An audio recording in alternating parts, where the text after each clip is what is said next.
Hello, everyone, and welcome to the Yvonne Pre-Show. I'm Yvonne Pre, your little ray of darkness. And today we are going to be speaking to actor, director, producer, and writer, also half werewolf, Drew Marvick. Mate, how are you today? I'm great. How are you? I'm very good. Yeah, thank you for your time today, because I know that you've been pretty busy with stuff. You're making, I think, like two movies at the moment, aren't you? Yeah, at least. It's hard to keep track. I mean, I might be down to one, or it might be three. I don't know. Because you're doing now I think we're enough time into the video. I can say only thanks, just so YouTube doesn't have anything to say about that. But you're also working on the sequel to Pool Party Massacre as well. Yes, How's that going? yes. I mean, it's good. We're almost done shooting. I mean, that's the biggest project for me since I wrote it, directed it, acting in it, and taking on as many roles as possible. So we're almost done shooting. We have a little bit more to shoot in 2 weeks, and we're already in post production. So yeah, I mean, it's moving along, and it's pretty damn amazing the footage that we have so far. So Nice, because I'm a fan of the first one because you, as same as me, you love cheesy 80s slashes because regardless if they're bad or good, they're almost always fun. They never fail yeah, to entertain. So is that a reason why you wanted to do those particular kind of ones? You wanted to make those? definitely. I mean, I enjoy cinema of all types. I just love the escape of watching a movie and the art of making a movie. But my favorite types of movies are just silly. I mean, especially horror. Obviously, I'm an avid horror fan, but anything that's silly and funny and that you can enjoy. Like I don't watch movies for any other emotion. Like I have enough in my life that is sad or heartbreaking. I don't necessarily need that or need to seek that out in my entertainment. I'd rather just have fun and enjoy my whatever 90 minutes. Well, yeah, because I don't know, they're just you know you're not making Schindler's List. You know you're making something silly, and you just because you're a fan of it, you know it's going to have that entertainment value to it. And if silly is silly, silly is great. We need a bit more of that. We don't. I feel like people are trying to take horror a little too seriously these days, and I think we need to kind of go back to that entertainment factor of just going a bit goofy and cheesy. Which is what Yeah, you managed to do. yeah. Well, thank you. I appreciate it. I mean, I didn't know that people would enjoy it. I just did what I would enjoy. Was really my whole approach with the first one. Actually, when I made it, I didn't even know people would see it. To be honest, I mean, we had no budget. We just shot in my parents' backyard with a bunch of my friends. I mean, were able to cast real actors, and I happen to work in the film industry for the last 20 some odd years now. So my friends make movies for a living, so it helped. They were professionals, but still, it was just a project of mine that I roped a bunch of people into. And I even told them there's a good chance no one will ever see this except for us when it's done. But let's just have some fun and make a cool like homage to 80s slasher films. So your best friend with something like this must be Tubi because that's how I ended up watching it here. Because there's actually a few of your movies here that I get to watch because of it. Oh, that's cool. Like I love Tubi for that reason. I think every movie that I've ever been in is on Tubi in some region somewhere. But I never use it. Like I don't think I've ever watched Tubi in my life. I don't know for whatever. I mean, I'm pretty busy. I don't get to watch movies very often, anyways. Um, and I have a lot of physical media, so and I'm constantly getting more in the mail. People are sending me their movies, friends are sending me their movies, and I buy movies whenever I'm at conventions. So I've never even logged into to Tubi, but I know that Pool Party Massacre's on there, and I know all these other movies that I'm in, and it's just such a great like library for horror fans. I guess it's become like the like I hear people not to knock on Shutter, but like people say they prefer it over Shutter now that it actually has more. People here are saying that too. It's just there's just a lot more variety with the independent stuff that you get to see there. And sometimes, the big studio stuff, sometimes it's overrated. Sometimes we do want to go and watch something that's a little bit low budget. because it's made by more of a fan, so people who actually love the genre that bit more. Yeah, and I mean that was the biggest compliment I ever got from Pool Party Massacre was when people would say that they could tell that whoever sometimes they didn't know who I was of just a review, and they would say I could tell whoever made this is a huge horror fan, and that was the biggest compliment that I could get because I am, and that's what I wanted to do was make a movie. Like I joked when we were on set that I was making a movie for like the 15-year-old version of me. Like I wanted to make a movie that my 15-year-old self would have loved and like would have carried in his backpack to show his friends and things like that. And I think I accomplished that. Were you that kid at school that when you saw the new horror movie, you had to like tell everyone in the school that you saw it because it was, you were too Yeah. young to see it? I was that person too. Yeah, definitely. And like with my group of friends, especially, and we would exchange movies. Like I would literally have VHS tapes in my backpack, like Friday when I came to school, and then over the weekend, depending on whose house we ended up at, like I would bust out whatever movies that I happen to have in my bag. Like you gotta see this. And that was just kind of what our weekends consisted of. So I wanted to make that type of movie. I know that doesn't happen anymore necessarily, and no, I don't think anyone's carrying the VHS of Pool Party Massacre in their backpack, but people are recommending it to their friends, and I do get messages from people saying that they, had a bunch of friends over for a barbecue and made them sit down and watch it because they like it so much, and things like that. And people screening it at their local movie rental stores and bars. I actually just got an email today about it playing in a drive-in theater soon. They really want Oh to do a wow. screening of it, which is rad. It's never played at a drive-in in my hometown, but it has all over the country, and it hasn't happened in a while. So the fact that it's going to happen again, it came out in 2017, so 7 years after it came out, and people are still playing it at drive-ins. It's crazy. Does it feel like an ultimate goal to actually see it go to the drive-ins as opposed to like a theater? Because the drive-ins is such a throwback to that era as well. Yeah, it's just such a cool, and I've never seen it at a drive-in either. Unfortunately, like I've never been close enough to actually go attend any of the screenings that have been at real drive-ins. Maybe when part two comes out, I'll get to. But yeah, it's just such a neat thing, and it's so American and so nostalgic to play at a drive-in. So I love the idea of it for sure. And since you're in Australia, like the movie never even came out in Australia. Actually, just Tubi is the only way. I had an Australian distribution deal pending at one like back in 2018. Oh, So really? it actually got picked up by an Australian distribution company. They were in the UK and Australia, and it had some issues. And it got released in the UK on DVD, and it was out for one day. I think it was the second day that it was on the shelf of like their version of Walmart, Asda, I believe it's called. Mhm. And a parent complained about the cover, and Asda pulled every copy out of every one of their stores. So it was on a shelf for like a good 24 hours, and then they pulled them all. Um, like they were sent back to the distributor. The distributor lost money on that because Asda bought a couple thousand copies for all their stores, and so so then they decided not to do anything in Australia. Oh, Like wow. based on losing that money, they're like, well, we're not going to put any more money into it. We just lost a bunch of money, and I thought it was hilarious. I got to tell people I was banned in the UK. That's So like I joining video didn't. nasty ranks to say you're banned in the Yeah, UK. yeah, exactly. So I thought it was hilarious, but the distributor didn't think it was that funny. But with the cover, it's not that bad. It's not any different from some Point Horror or Fear Street cover that you would have seen in the Well, 90s. well, But they're sort of getting too sensitive. they made their own back cover. Like they had an artist make a new back cover, and that's what was actually their art that got it in trouble. Like they pulled some stills from the movie that were some gory stills.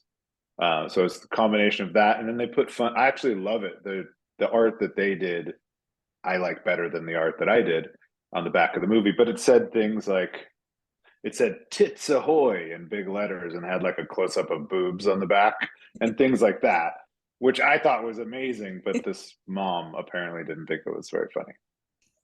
I think it's hilarious. But yeah, Yeah, I'd it's a actually say you're banned in the UK. You've just reached like yeah, Sam Raimi level with that. yeah. Except still nobody's seen it. Well, now actually maybe with Tubi, people have. I guess some people have because I was at a convention in the UK last October, and there were a couple of people that I didn't think anyone would even know who I was in the UK. So I was just wandering around this horror convention, and there were actually people that knew who I was, and people that saw me the first day, and then the next day brought DVDs and Blu-rays that they had bought and had shipped over for me to sign. They tracked me down, Oh wow, so that was pretty cool. that is pretty cool. So is it because of this kind of reaction that Paul Part and Massacre ended up getting? Is that why you decided to go back and revisit this world and do a sequel? Yeah, I mean, I had no necessarily any intention of doing a sequel when I made the first one. I ended it as open ended just because every 80s slasher was. Mm. But I really didn't plan on. I mean, I wanted to make more movies. I've always wanted to make movies, and like I said, I've worked in the film industry for a long time. But I didn't necessarily want to do that again. Again, because I didn't even know anyone would see it. It was just kind of a to check to get my first movie out of the way, do something super fun, and then sit down and think about what the next project would be. But it did so well for an indie horror movie, for like a no budget indie horror movie, especially, um, that I just felt like I needed it. And enough people asked for it. Once I started doing conventions and having lines of people like waiting to get copies and waiting to get signed copies and like asking me about a sequel, it just made me realize that, if people want it, like as a horror fan, if I want, there's so many movies that I wish a sequel would have happened for that never did. And this time that I'm in control of it. So why not? Yeah. No, you seem to have a lot of fun with it as well. So yeah, why not? It's your universe. You can do whatever you want with it. Do it. Yeah, Make another one. exactly. Make, And make, I definitely, make it the next Scream franchise, something like that. Just keep pumping them out. Why not? wow. I need people to, we'll have to see if people watch it first. Let's see if people watch part two. And then, maybe we'll do another one. But right now, I mean, I've been trying to get this sequel done for what, 5 years now. So, like we're almost went into production in 2019, and then like the world shut down, so then we weren't able to make it, and then it took me a long time to kind of get the gears going again and actually start making it. But here we are, finally. No, So, that's great. I actually last night I ended up watching Slash Lorette Party, and that was oh, actually a lot of nice. fun. I actually quite like that one. That was fun to make. That was the first movie that I made with Paul and Angie, the directors, No, and that was that was tons of fun. yeah, no, it was great fun, and I think is that the second or third one you do with Ginger Lynn as well. That was the first movie that we had done together, Yeah, actually. Yeah. because then you did or you in my god my stutter enjoy that you did.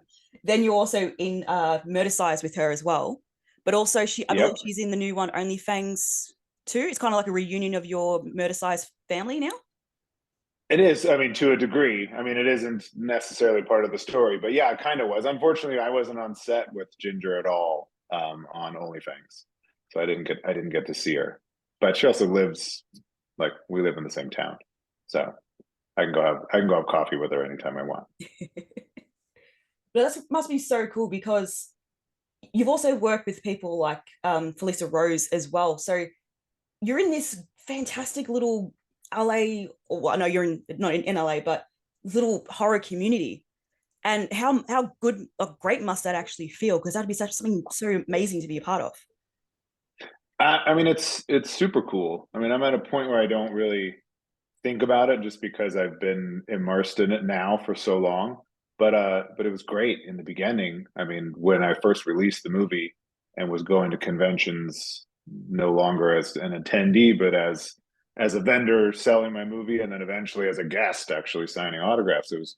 I mean, it's been fascinating to watch, to be a part of that and see how it shifts, and then to become friends with all these people that I had admired Well, I guess it sounded like I don't admire them now. Most of them I still admire. Some of them not so much. But it's still cool to get to know them and then become friends with them. But it's just now such a part of my life. Like I did so many conventions for whatever that was, like 3 years. I did as many conventions as possible. So, and then I've continued. My girlfriend is in the convention business. She's Felissa Rose's agent, and she is like 90 other people's agent. So she's at a convention she has clients at a convention every weekend. So sometimes I'll travel with her just so I can spend time with her. So I'm just constantly at horror conventions with horror celebrities. Oh no, that sounds great. But yeah, still people coming up to you with pool party massacre stuff even now when Yeah, even just when just randomly there. yeah, definitely. Because I haven't actually gone to a convention like and set up. I haven't even been a guest in a while. Like I've been turning down every opportunity that's given to me just because I wanted a break and I wanted to focus on part two.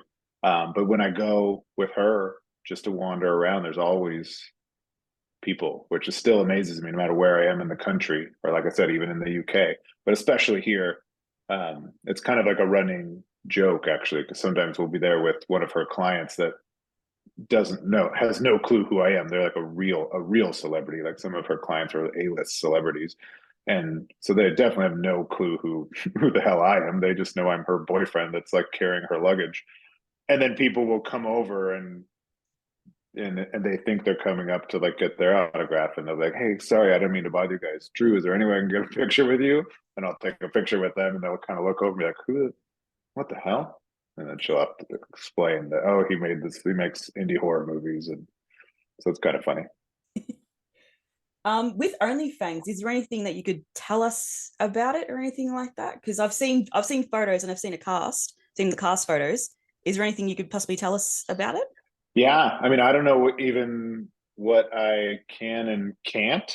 So in that regard, I guess I'll just guess at what I can. I mean, they did they posted a teaser trailer recently. I don't know if you saw that. No, I haven't seen that, but Um, now I need to. oh, okay, yeah, yeah. So there is a teaser trailer. Um, but I mean, the basic story is there's some hot vampire girls that stroll into town. Um, and feeding on the locals, and then my character convinces them that they don't necessarily need to kill. Maybe there's an alternative. Maybe we could figure something else out. Which is where the whole OnlyFangs element comes in. But then there's a vampire war and lots of bloodshed and madness and I think that's probably about all I can tell you right now. But yeah, it's a great cast. It was tons of fun. I think they're still finishing up. I think they still have a little bit to shoot, but everything I've seen looks beautiful. It's shot really well. We had tons of fun making it. I think when you have fun making a movie, that kind of like comes through, Yeah. especially a movie like that. Um, and so that's one thing that's great when you work with people that you like. I love Paul and Angie and all of the cast on that. Most of them are people I already knew and had already worked with. So it's kind of just like hanging out, making a vampire movie for whatever it was, 10 days in California. Nice. Is there like a genre that you haven't done yet that you'd like to do? Like, would you want to do a creature feature or anything like that apart from vampires? So like a werewolf, considering you're part werewolf? It's funny. I don't even know the part werewolf thing. I don't even remember where exactly that came from. I think I put it on my business card like 20 years ago, just to like have something on my business card when I was a producer for a production company. I just like part-time werewolf sounded funny to actually it was like a joke that I would tell because I guess every werewolf is like part-time because they're only a werewolf when the moon's out. Yeah. So it was like a conversation starter. But I would love to uh, make a creature feature. I would love to be in a creature feature. Actually it's not horror, but the thing that I would always say when I'm speaking at film festivals and stuff is that I always wanted to play like the wacky dad on like a kid's sitcom. That's actually what I would like love to do, to be on like a Disney sitcom and just be like the goofy dad character. I actually started to write one at one point, just not that I have any way to even pitch it, but I was like, man, what if I create the show around me, then they'll have to cast me, which is also not true. But I like playing, I like and I am a dad.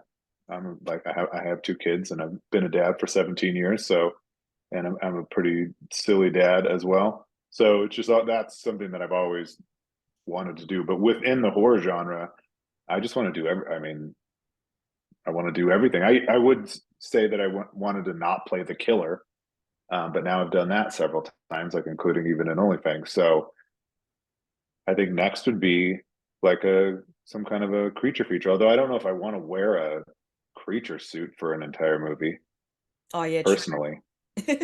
I mean, it sounds like fun until you're in it. Like I've done full zombie prosthetics lots of times for several things, including there's a movie called It Stains the Sands Red, which is a great zombie movie.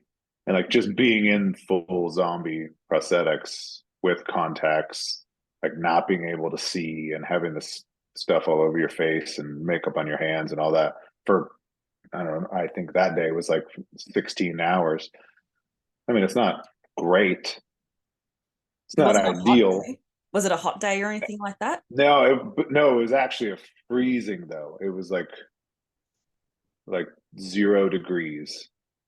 So, and I couldn't necessarily bundle up because I had blood all over me and all over my wardrobe. Um, so I just froze, and the blood would freeze like in between takes. Like I had tubes running to my head because I got hit in the head with a wrench, and like the blood would in between takes, it would just freeze solid. Um, it was still a great experience, and I love the movie, but I imagine like the lead in that movie or the lead zombie in that movie, he had to be in zombie movie makeup for 20 whatever it was, 21 days or something like that. Oh So wow. I just imagine what that would be like. And those are the kinds of things that I mean, when I first got into the business or before I was in the business, that's what I wanted. And still, when I talk, I still have people reach out to me that everyone wants to get killed in a horror movie. I've got thousands of emails of people that want to get. That's all of our dreams as a horror fan was to get killed in a horror movie. But once you start getting killed in horror movies on a regular basis, um, you don't want it as much. Like you don't want to be covered in fake blood anymore because it sticks your shirt to your chest hair and then hardens. And when you take your shirt off, it's like waxing your chest every time Mm. and things like that. There's things you don't think about, or peeling prosthetics off your face. Um, I guess I'm just like I've done it so much now that it's those things have lost their a little bit of their appeal and their joy. Now I just want to like show up and kill people on set. No, it's you mentioning you wanted to write something around yourself and then they'd have to cast you. When I was a kid, I used to think that. I'm like, if I write a story, if they want it, they're gonna have to cast me in it because otherwise they can't have it. Obviously, that's not how the world works, but yeah, I had the exact same mentality when I was about 10 years old.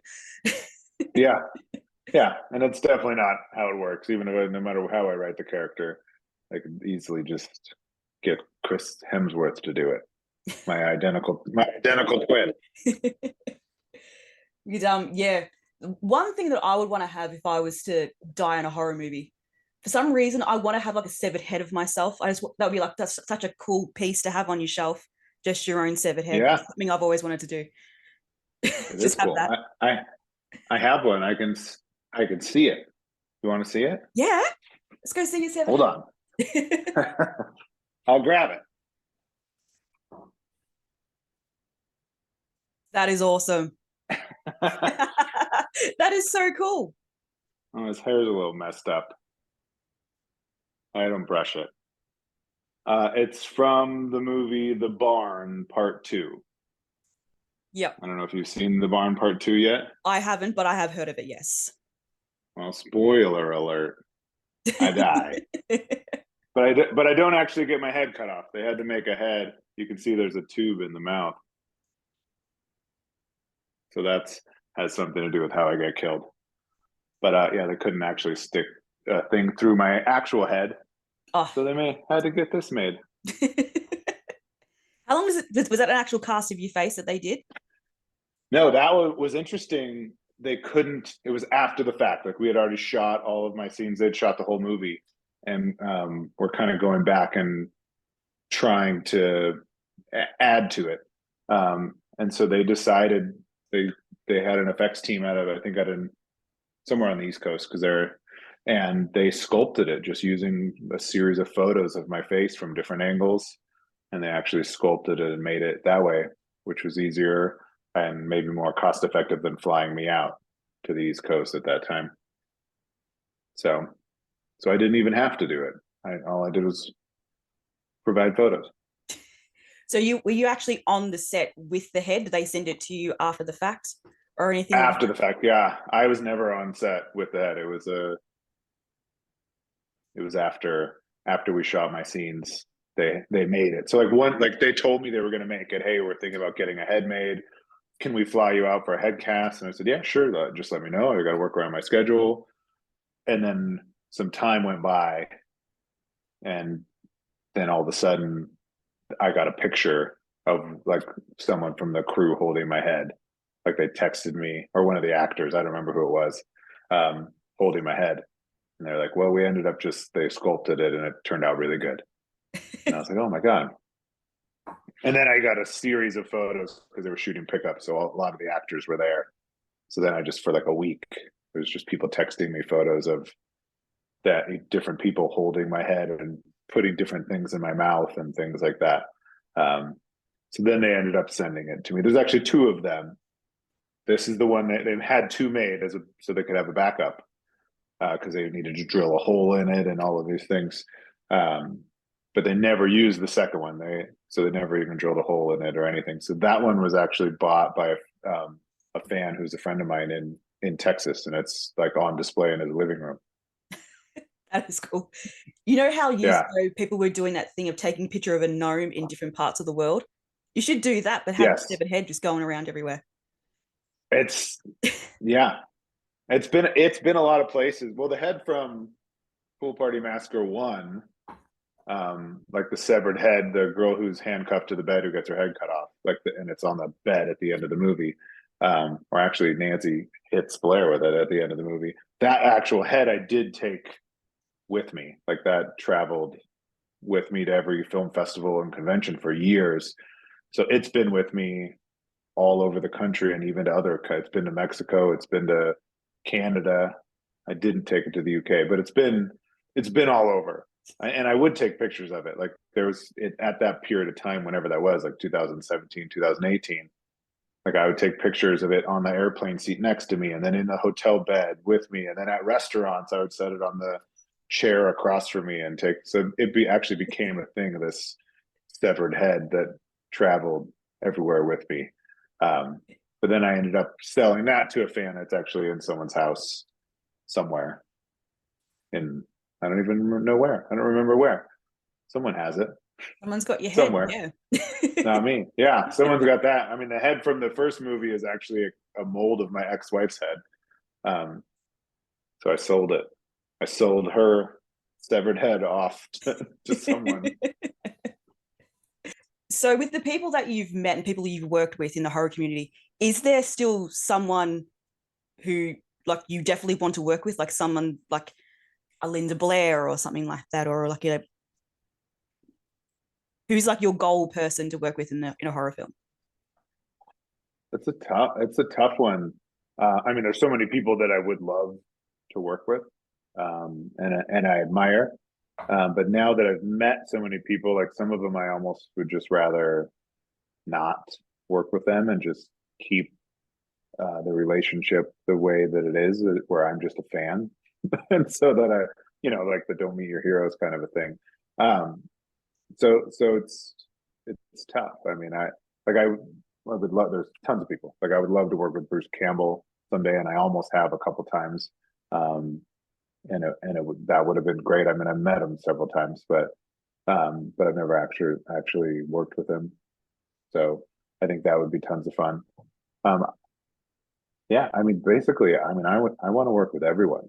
I just like being on set, and I just like making art and making movies and being a part of it in any way, shape, or form. Like I'll often, depending on the person, if it's someone that I've met and or I just like what they're trying to do, like I'll just show up.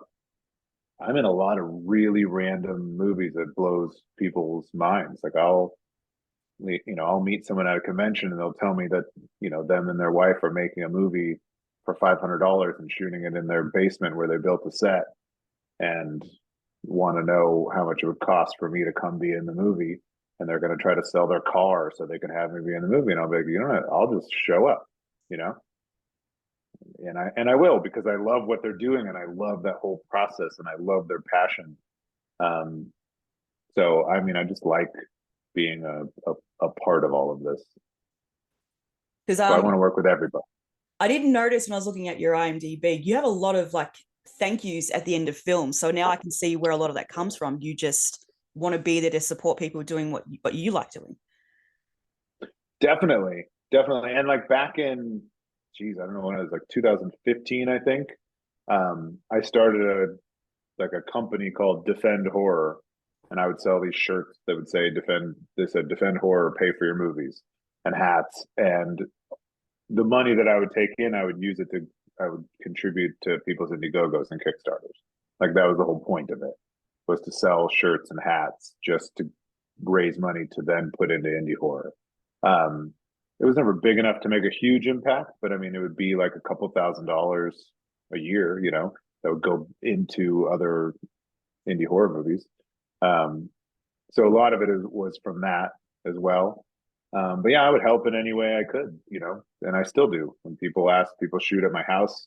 Still, whenever anyone asks if I can make it happen, I let them. Or people ask, where I got certain prop weapons or like certain how I did certain effects or how my effects team did certain effects, and if I can help them, like I have some silicone guts that have now been in probably like 15 movies, just because people will ask, do you know where I can get silicone guts? And I'm like, I have some.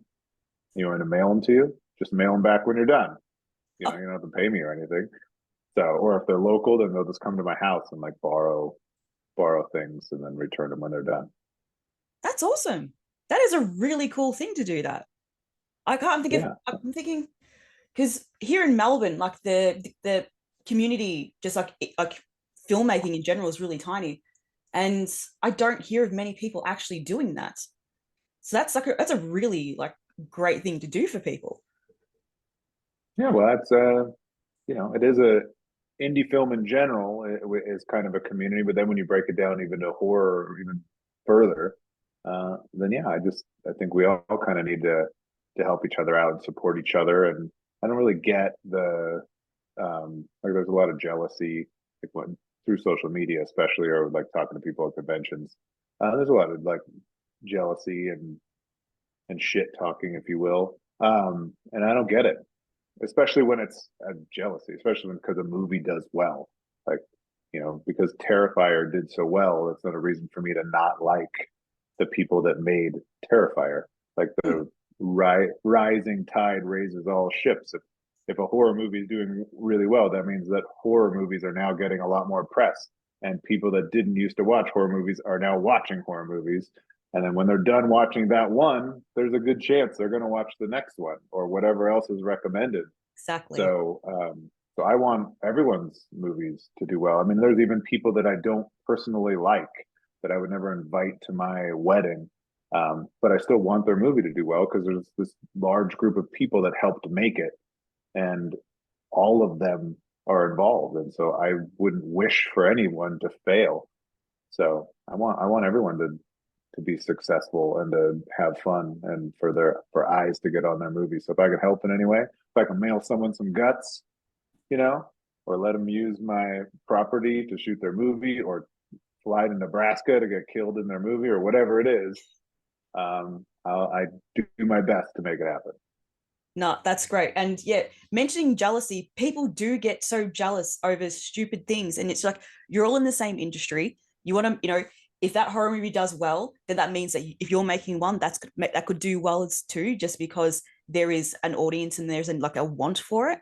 So I've never understood the jealousy. So no, it's a really great thing that you do with actually like supporting people, because everyone has to start somewhere. You started somewhere, and look what you're doing now. Yeah, yeah, it's a strange. I mean, and it exists in every other business as well. It's not just unique to us, but in creative endeavors, especially. I'm sure music, it's just as bad Mm. when somebody starts to get success in any way, shape, or form. Like even like I get it a lot because of Pool Party Massacre, which in the grand scheme of things isn't like a huge success. The average person has never heard of it or never seen it. It's just in horror, and the indie horror, it happens to be successful. But if you walk out on the streets of New York and start asking people if they've seen Pool Party Massacre, you could probably spend all day and never even find a person. But I still get it because it did well and people enjoy it and people talk about it and people post about it and wear shirts. And there's even people that have Pool Party Massacre tattoos and things like that. So I've had other filmmakers, people tell me other filmmakers that are upset about that or jealous about that. And I just find it fascinating. Like, wow, just man, I'm rooting for you. Like, why wouldn't you be rooting for me? I don't get it. Exactly. I've never understood it, and yeah, but people are weird. They I'm weird, are, yeah. but I'm not that weird.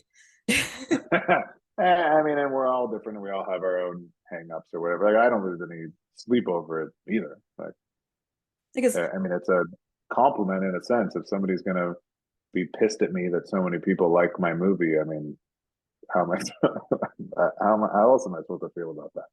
I have met some filmmakers who, if they see a certain film that's out and they're like, oh my God, look how bad this is. This is the editing's terrible. It's blah blah blah. I'm like, yeah, but they got it made.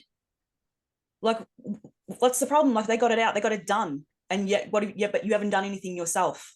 So they've made the achievement already by actually putting it out there, and you haven't done anything. So when, I don't know, maybe when you've done something equally, you can try and compare it. But yeah, if they've gone out and actually made it and done it, let them go. Let them just, they've made it. Yeah, and it's a huge accomplishment to make a movie, which is why I also don't ever like publicly. I mean, obviously I have opinions on things, but I don't ever publicly trash any movie, even if I don't like it. Like it's just something I've never done.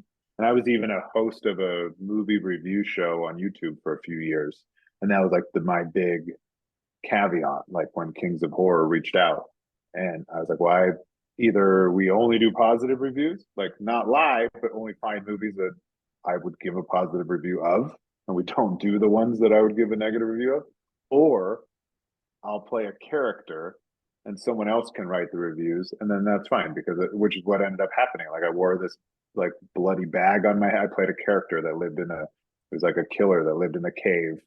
It was actually a fun premise. Like he was a killer that lived in a cave in the desert and would kill hikers, and then watch movies on their phones, and like he would review them on this little show. He's like, I killed two more hikers yesterday, and one of them had a subscription to one of them still had a battery. So I watched these three movies on Kings of Horror, and here's my review.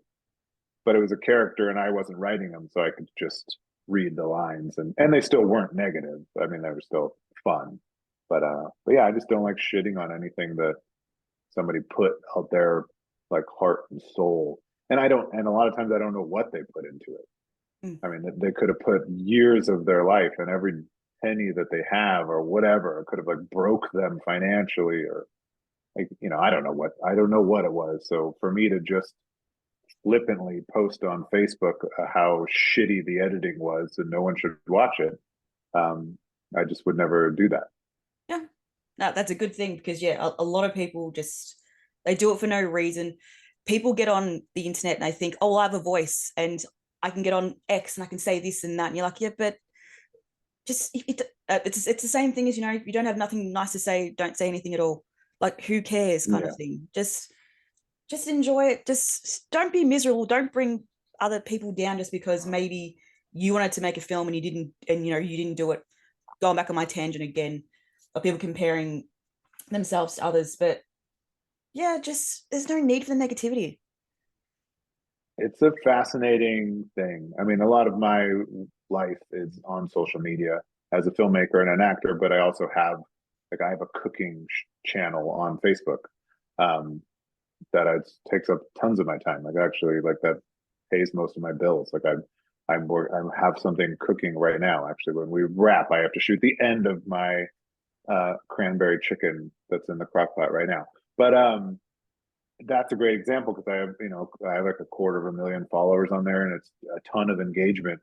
And some people will just, no matter what it is, just want to, I don't know exactly if they just want to hear that, read their own voice or whatever it is, but they'll just post like, this is the worst looking thing I've ever seen. That probably tastes horrible. You suck. And it's like, that's, you just like stop by to say that. Like it's grilled chicken. That's pretty, and why does it probably, like what motivated you to stop and just drop this like hurtful, hateful thing? Not that it ever hurts me. I couldn't care less, but it's just funny because I would never do that. I would never look at something that someone made and they're presenting it in any, like, social media is just the easy way. But if you take yourself out of that and think that you're at like a mall or like a farmer's market, and there's this person that made these homemade pastries, and they're standing there with them on a tray, and they're like, would you like to try one of my pastries? And you're like, that's the worst thing I've ever seen. Looks like dog vomit. You suck. I hope you're not allowed in the kitchen ever again. Like, no, Jesus, you would be like, no one would do that. You'd be like a psychopath if you did that in person. But for some reason on social media, the same lady can post a picture of her pastries, and everyone feels free to be like, nope, those look like dog vomit. That looks like a dog pooped on a tray. I hate you. And it's like, wow. So But it's I don't it's get it. actually taking time out of your day to say it. Like, really, does that make you feel good today? Like, why? You easily just could have scrolled past. Of I don't see the course. Yeah. point. I mean, they actually had to stop, or like if it's a video, they actually had to watch the video, stop, write, type out a comment and send it. I mean, maybe it makes them feel better. Maybe it's a way that it's the only way they can get their aggression out, or they can vent because of the past trauma in their life or whatever. I don't know.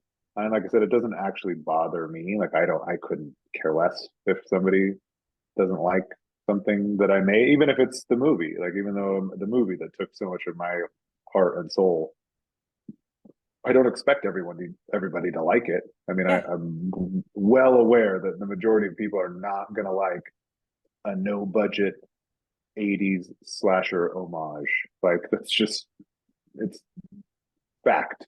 So I don't worry about it. But it's still interesting to me that people are just so freely spill negativity on social media for no gain at all. I think I piss them off because I don't ever engage. Like, I just thank them or like kill them with kindness, and I think that even makes them angrier. Oh, it does. If they didn't get a rise out of you, they hate it. So no, it's a good thing that you Yeah. actually don't engage, because you just be like, Well, with oh well. Pool Party Massacre, I would almost always just agree with them, and actually won a lot of people over that way. Like, someone would write a review or post a comment, and I would just agree. They'd be like, "This is horrible. The pacing is all wrong, and this and that, and the blood is inconsistent." 0 out of 10, and I'd be like, "Oh, dude, you have no idea. You didn't even mention this, this, and this." Like, yeah, the blood was super inconsistent, and the pickaxe kill, it was like pretty much water. It's embarrassing. Plus, and then they would usually be like, "Oh, I'm sorry, man. I didn't realize you would see this." And I'm like, "No, it's okay. I'm agreeing with you. Like, it's okay. I learned a lot." So you're right. And then it usually there'd be a banter, and by the end they'd be like, "It was actually pretty good. I'm thinking about buying a Blu-ray." And they're like, "Cool, here's the link." And then they would buy one. And I'm like, "Oh, how funny." This started with you saying it was the worst thing you've ever seen, and whoever made it should be killed for making it. And it ended with you ordering a Blu-ray. Well, I actually did see a little self-review that you did on a letterbox for it. And I love the fact it said, well, my mum said it was better than she thought it would be. So I got that going for me. So your mum liked it. Yeah, she literally said that was a lot better than I thought it would be. And I said, "Oh, thanks, Mom." I was like, wait, then what did you think it was going to be? Yeah, I don't know. I didn't ask that part. I didn't want to know. I just accepted praise, or actually, I mean, they still talk about it. They'll actually reference. I mean, now they've seen so many other movies that I'm in, that other people have made, but they'll still reference it when they watch movies that I'm in, or just other independent movies that they stumble upon. Whenever they're watching movies, they watch a movie like every night, and they'll be like, "Well, it still wasn't as good as Pool Party Massacre." Or man, it was a little bigger budget than Pool Party Massacre, but I still, and I'm like, yeah, you don't have to compare every movie in the world to Pool Party Massacre, but but they do. I guess they're just proud of me. And they should be proud. You've done a good job. Yeah, I guess so. I mean, Well, I never think definitely did. so, but Well, you definitely did. Come on, mate. You're actually starting. This is. I know people now in the horror community here in Australia who talk about Pool Party Massacre. really, Yes. So to think it comes here, if I like, people, I know people who actually go, oh, did you see that Drew's got this movie up? So people do search like your name as well, not just go for the movies and go, that's a cool poster. You're getting a name here. well, that's awesome. That's hopefully the new one will actually get a real release in Australia. Hopefully. I don't know in what capacity. This is the first thing I've like with Pool Party One. Like I did everything. Like I handled everything. Like I still own the rights to the movie.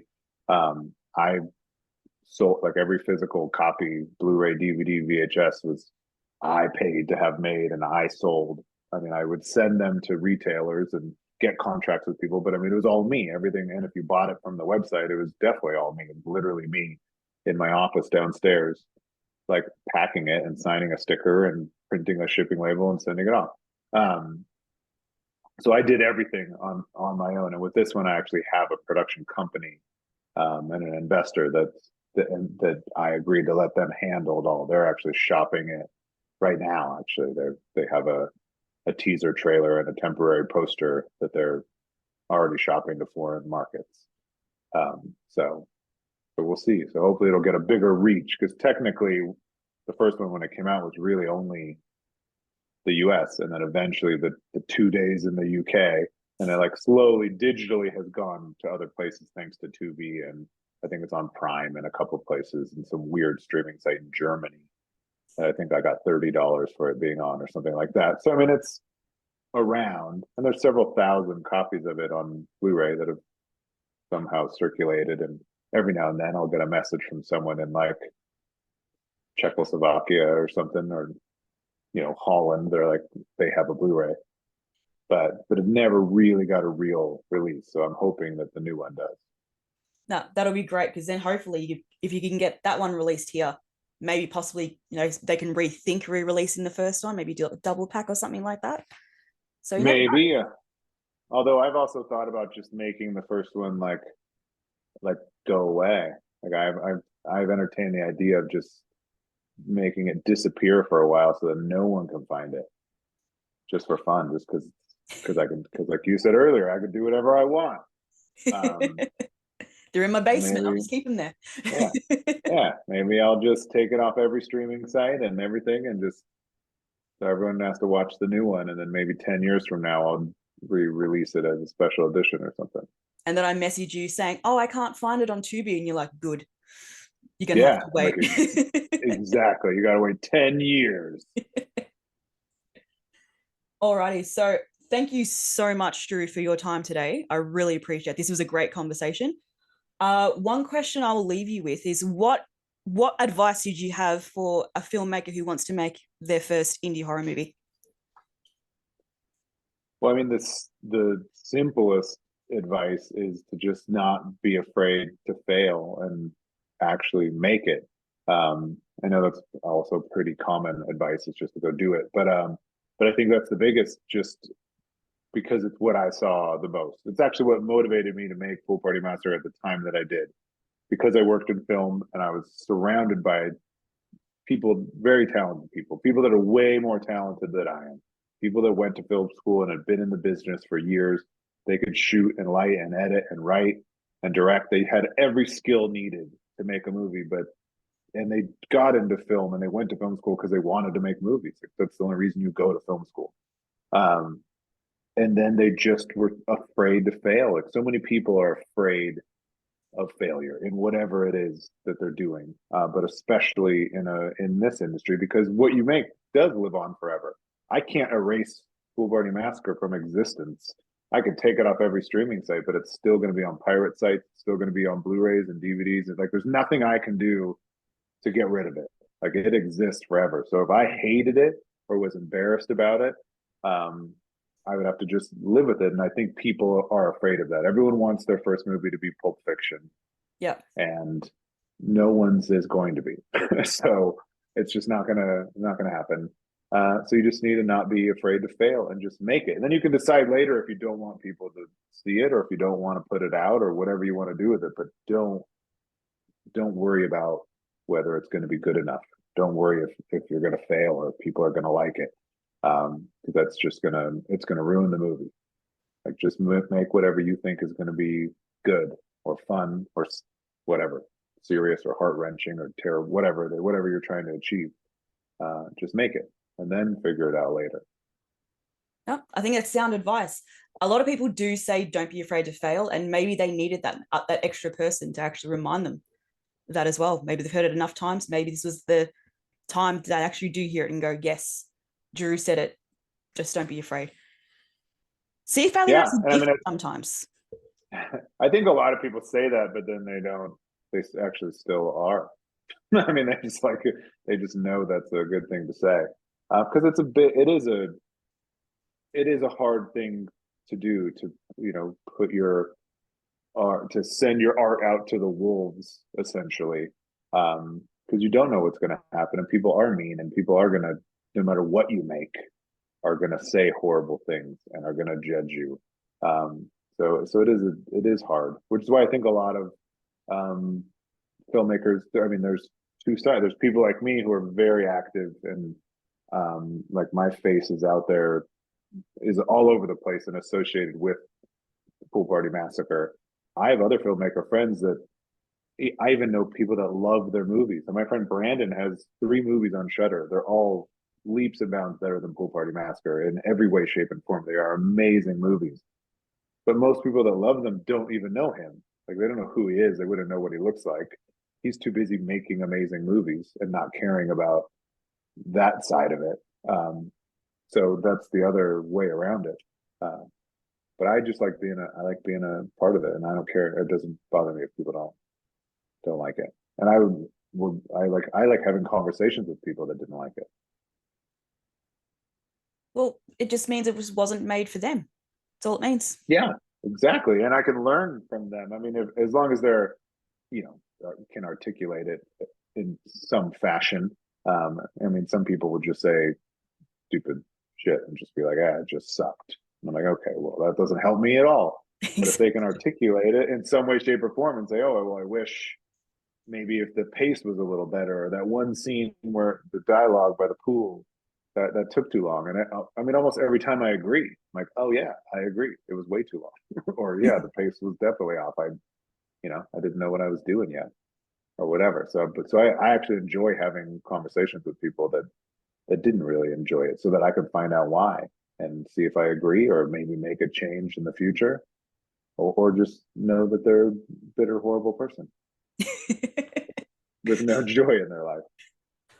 Well, Drew, thank you so much for joining us today. This was a really great conversation. It's a lot of fun. And I think we've been following each other for a couple of years. So it's nice to finally get to speak to you in some person. Yeah, it's great.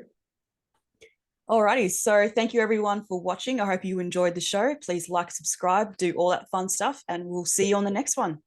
Bye.